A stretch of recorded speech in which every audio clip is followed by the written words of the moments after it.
பரலோகத்தை விட்டு வந்த எருசலேம் எப்படி இருக்குது? கோல்டா இருக்குது, எல்லாம் இருக்குது. ஆனால் பரலோகம் எப்படி இருக்குன்னு நமக்கு சொல்லலை.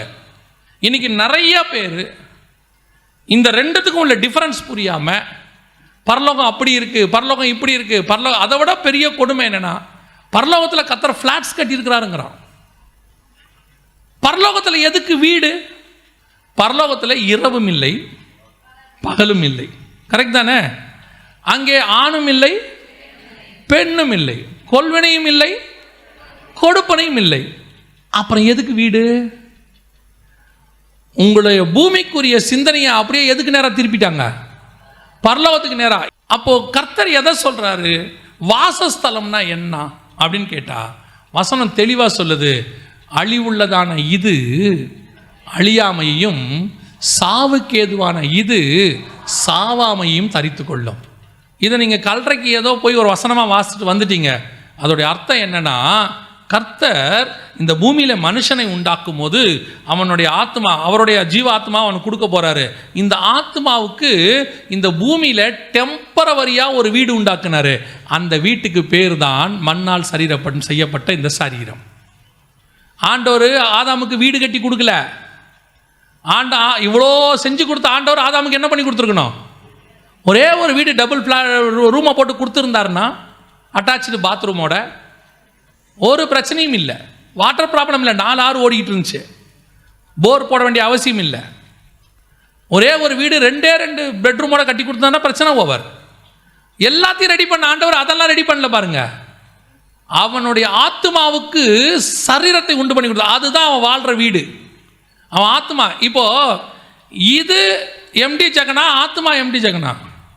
இந்த சரீரத்துக்கு பேர் எம்டி ஜெகனா, ஆத்மாவுக்கு பேர் எம்டி ஜெகனா? இந்த சரீரத்துக்கு பேர் தான் எம்டி ஜெகன். இது செத்த உடனே அது என்னைக்காவது கேட்டிருக்கானா? சாரை எப்போ எடுப்பீங்க? சார் எப்போ எடுப்பீங்க? நம்மளை தான் சாரும்பா, அதை எப்போ எடுப்பீங்க? பாடி வந்துடுச்சா, பேர் போயிடும். இது இந்த சரீரத்துக்கு வைக்கப்பட்ட பெயர்.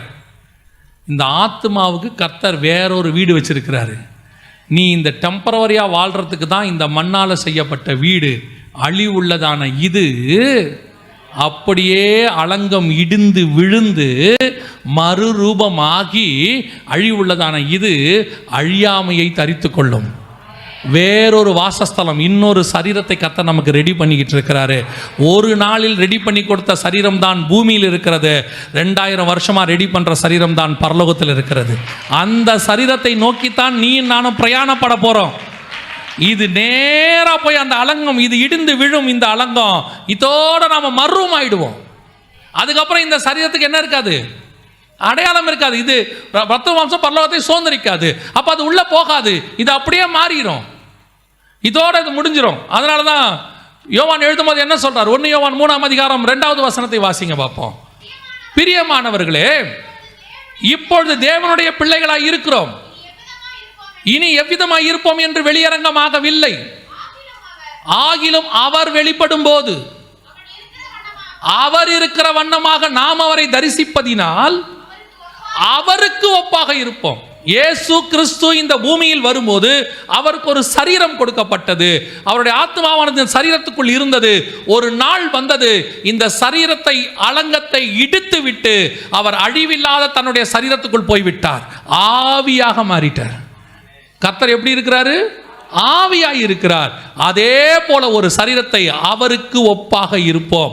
அதே போல ஒரு சரீரத்தை உங்களுக்கும் எனக்கும் கர்த்தர் உண்டு பண்ணி கொண்டிருக்கிறார். ஒரு நாள் வரும், எக்காலம் துணிக்கும், இந்த மண்ணான சரீரமானது இடிக்கப்பட்டு அலங்கம் இடிந்து விழுந்து அழிவுள்ளதான இது அழியாமையையும், சாவுக்கு ஏதுவான இது சாவாமையும், தனக்கு நேராக உள்ள பட்டணத்தை, எனக்கென்று நியமிக்கப்பட்டிருக்கிறதான என் ஆவிக்குரிய சரீரத்தை நோக்கி நான் உள்ளே போய் பதுங்கிக் கொள்வேன். அந்த சரீரத்திற்கு அழிவில்லை, அதற்கு மரணம் இல்லை, அது நித்தியமான சரீரம். அதனால தான் இயேசு சொல்றாரு, நீங்கள் தேவ தூதர்களைப் போல் இருப்பீர்கள். அல்லேலூயா. உங்களை பூமிக்குரியதான அந்த அதுக்கேற்ற மாதிரி உங்களுடைய ஆவிக்குரிய எண்ணத்தை மாற்றி வச்சுட்டான். நீங்களும் என்ன நினச்சிக்கிட்டு இருக்கிறீங்க? அங்கே போய் நம்ம வீட்டில் குடியிருப்போம், தங்கத்தினாலான வீடு. எதுக்கு? தங்கத்திலேயே வீடு இருந்தால் என்ன பண்ணுவீங்க? தங்கத்திலே இருக்கட்டும், என்ன பண்ண போறீங்க? பரலோகத்தில் தங்கத்தை வச்சு என்ன பண்ண போறீங்க? இங்க தங்கம் இருந்தா என்ன பண்ணுவீங்க? போட்டுக்கிட்டு கல்யாணத்துக்கு போவீங்க, அங்க அந்த வழியும் இல்லை. தங்கம் இருந்தா இங்க என்ன பண்ணுவீங்க? அர்ஜென்ட் அவசர ஆத்திரத்துக்கு வித்து, அங்க அர்ஜென்ட் அவசர ஆத்திரமே இல்லை. தங்கம்ன உடனே பரலோகத்தில் தங்கமா? உனக்கு எதுக்கு அதை தங்கம்னு சொல்லியிருக்கிறாருன்னா, நீ தலைக்கு மேலே வச்சிருக்கிற தங்கம்னு நினைக்கிறிய, அது புதிய எருசலேம்லயே காலுக்கு கீழே இருக்குதுடா. அதுவே காலுக்கு கீழே இருக்குதுன்னா தலைக்கு மேலே இருக்கிற ஆசீர்வாதம் எப்படி இருக்கும் பாருங்கிறார். நீ இங்க உச்சமா நினைக்கிற ஆசீர்வாதமே அங்க காலுக்கு கீழே இருக்கும். ஆண்டவர் சொல்றார், ஸ்திரீகளிடத்தில் பிறந்தவனிடத்தில் யோவான் ஸ்நானகனை போல ஒருவனும் இல்லை. ஆனால் பரலோகத்தில் இருக்கிறவனை பார்க்கும் பொழுது கடைசியா இருக்கிறவன் யோவான் ஸ்நானகனை கூட பெருசா இருப்பான். அதே தான் கர்த்தர் சொல்றாரு, நீ பூமியில தங்கம் தங்கம் தங்கம்னு அலைஞ்சு லாக்கர்ல பூட்டி சாவிய தலைகாணி அடியில் வச்சு நைட்டு தலைகாணிக்கு மேல தலையை வச்சுக்கிறிய, அந்த தங்கம் புதிய எருசலேம்லயே காலுக்கு கீழே இருக்கும். புதிய எருசலேம்லயே அது காலுக்கு கீழே இருக்கும்னா பரலோகத்தில் எனக்கு இருக்குது. என்ன இருக்குது? அதெல்லாம் உனக்கு சொன்னாலாம் புரியாது. உன்னுடைய அந்த 350 கிராம் மூளைக்கு அது ஏறவே ஏறாது. அங்க வந்தா மட்டும்தான் தெரியும். உன் கண்கள் காணவும் இல்லை, உன் காதுகள் கேட்கவும் இல்லை. அங்க வந்து பாருங்கிறார் ஆண்டவர். இதைத்தான் பவுல் சொல்றாரு, எல்லாத்தையும் விடுங்கடா, நான் அங்க போறேங்கிறாரு. நான் போவது எனக்கு நலமாயிரு, நான் வாஞ்சிக்கிறேன். ஏன்? எனக்கு வச்சதை நான் பார்த்துட்டேன். அவர் கூட்டு போய் பாரடைஸ்ல எல்லாத்தையும் காத்திட்டாரு. அவ்வளவு மகத்துவத்தை கர்த்தர் உனக்கு எனக்கும் மேலே வச்சிருக்கிறாரு. யோசித்து பாருங்க, ஒரே ஒரு நாளில் ஒரு 2 மணி நேரத்தில் தான் அந்த சரீரத்தை ஆண்டவர் செஞ்சிருப்பாருன்னு நான் நினைக்கிறேன், என்னுடைய அறிவுக்கு உட்பட்டு. ஏன்னு சொன்னால் 6ஆம் நாளில் கர்த்தர் 3 படைப்பு படைச்சார். ஆதியாகமம் 1:24 இருக்கு. 3 படைப்பு. தேவனாகிய கர்த்தர் நாட்டு மிருகங்களையும் ஊரும் பிராணிகளையும் காட்டு மிருகங்களையும் தங்கள் தங்கள் ஜாதியின்படி உண்டாக்க கடவுள் சொல்லிட்டாரு. நாட்டு மிருகம், காட்டு மிருகம், ஊரும் பிராணி படைச்சிட்டாரு. இது 6ஆவது நாளில் முடிச்சுட்டு அதுக்கப்புறம் கர்த்தர் யாரை படைக்கிறாரு? மனுஷனை படைக்கிறார். ஸோ நம்ம தான் லாஸ்ட் செகண்ட் ஹாஃப்ல படைச்சிருப்பாரு. மதியானத்துக்கு மேலே ஒரு உதாரணத்துக்கு ஃபர்ஸ்ட் ஹாஃப்ல அதெல்லாம் முடிச்சுட்டு செகண்ட் ஹாஃப்ல ஃபைனலி நம்ம முடிஞ்சதோட எல்லாமே முடிஞ்சிச்சு. ஒரு 6ஆவது நாளில் கொஞ்ச நேரத்தில் படைச்ச மனுஷனாகிய உங்களும் எனக்குமே 6000 வருஷமா இந்த சரீரத்தை ஆராய்ச்சி பண்றான், இன்னும் கண்டுபிடிக்க முடியல என்ன இருக்குன்னு. இந்த உயிர் எங்க இருக்குன்னு தெரியல, ரத்தம் எப்படி ஓடுதுன்னு தெரியல. இது பார்த்து பிரமிக்கிறான். ஒரு அரை மணி நேரம் ஒரு நாள்ல செஞ்ச சரீரத்துக்கே இவ்வளவு பிரமிப்பு இருக்குமானால் 2000 வருஷமா கர்த்தர் உனக்கும் எனக்கும் ஒரு சரீரத்தை செஞ்சுக்கிட்டு இருக்கிறாரு. அந்த சரீரம் எப்படிப்பட்டதாக இருக்கும் யோசிச்சு பாருங்க பார்ப்போம். அதுக்கு தான் கர்த்தர் உன்னை என்னையும் கூட்டிட்டு அங்க போறாரு. அந்த சரீரத்தை நீ பெற வேண்டுமானால் இந்த அலங்கம் இடியணும். இதை வச்சுக்கிட்டு அதில் இருக்க முடியாது. ஒன்று இது இல்லை அது. அதுக்கு தான் வசனம் சொல்லுது, நித்திய ஜீவனை சுதந்திரிக்கணும்னா நீ என்ன செய்யணும்? சாகணுங்கிறார். இதுல செத்துரு, அதுல வாழ வச்சிடுறேங்கிறார் கர்த்தர். நித்திய ஜீவனுக்குள்ள கொண்டு போயிடுறேன். நீ இதுக்கு வாழ்ந்துகிட்டே இருந்தீன்னா, நிறைய பேர் இன்னும் இதுக்கே தான் வாழ்றான். இதை பத்திரமா பார்க்கணும், தப்பே கிடையாது. இது கர்த்தர் நமக்கு கொடுத்தது. போற வரைக்கும் இதை பத்திரமா பார்த்துக்கணும். ஆனால் சில ஆள் இதை மட்டுமே பார்த்துக்கிட்டு இருப்பான். நான் சொல்றது புரியுதா? டேக் கேர் பண்ணுங்க. இதை கரெக்டாக எடுத்துக்கங்க, நல்லா வச்சுக்கோங்க, நல்லா ஒழுங்காக சாப்பிடுங்க, நல்லா தூங்குங்க.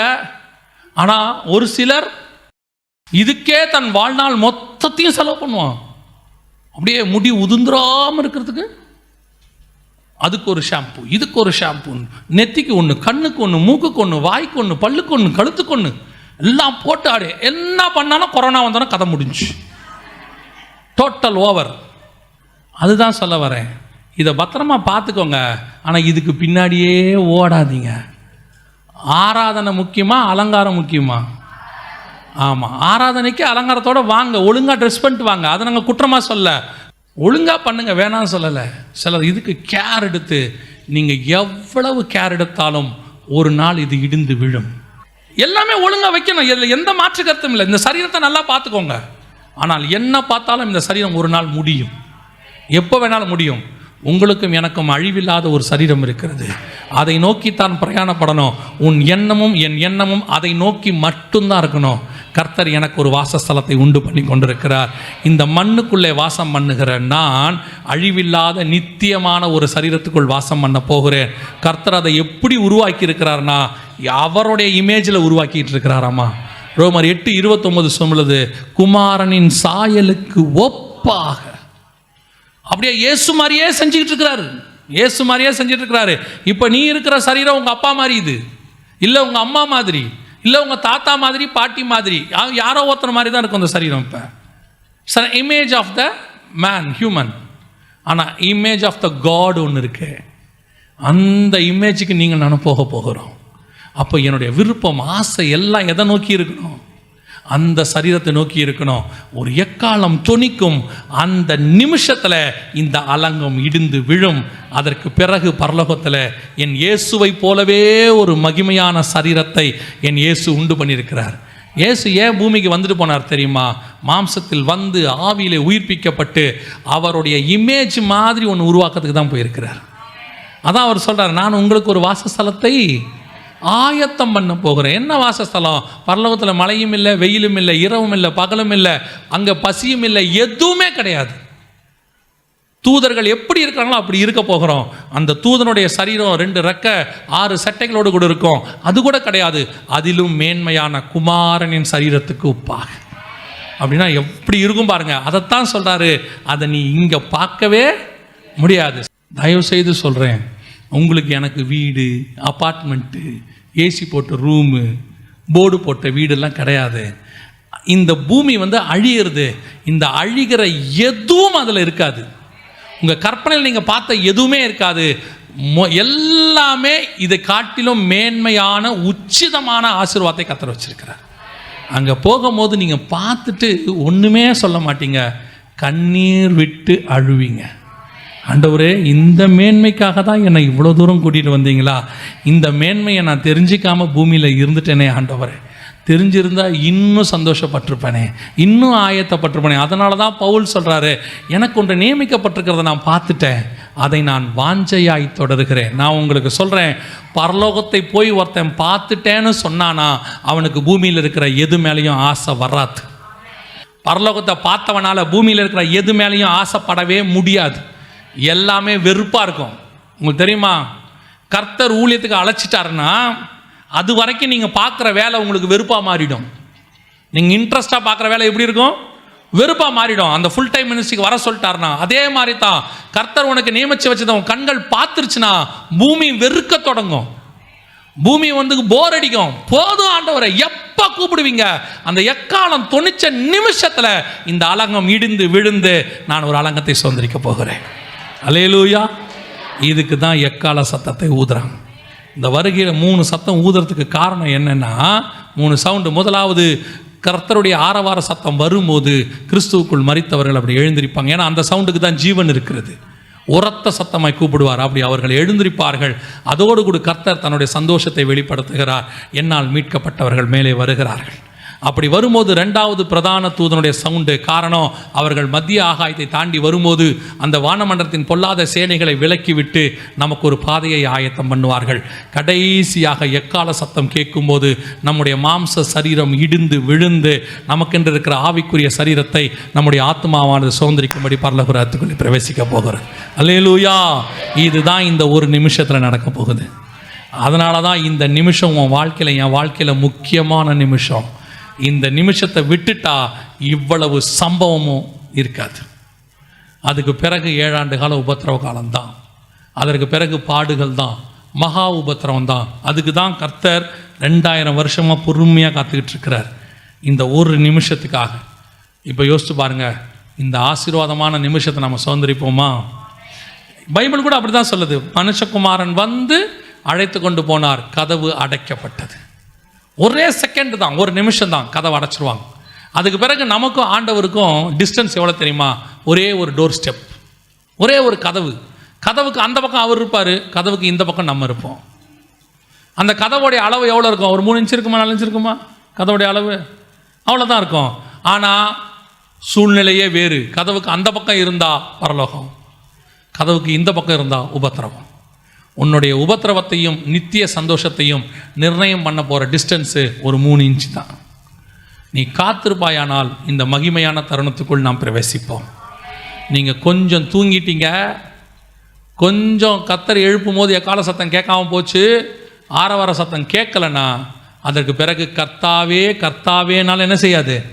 கதவு திறக்காது. வெகு சீக்கிரத்தில் கர்த்தர் உன்னை என்னையும் மீட்கும்படி வரப்போகிறார். நம்முடைய ஆண்டவருடைய சத்தம் கேட்க போகிறது. கிறிஸ்துவுக்குள் மரித்தவர்கள் முதலாவது, இரண்டாவது நீங்களும் நானும் மறுரூபமாக போகிறோம்.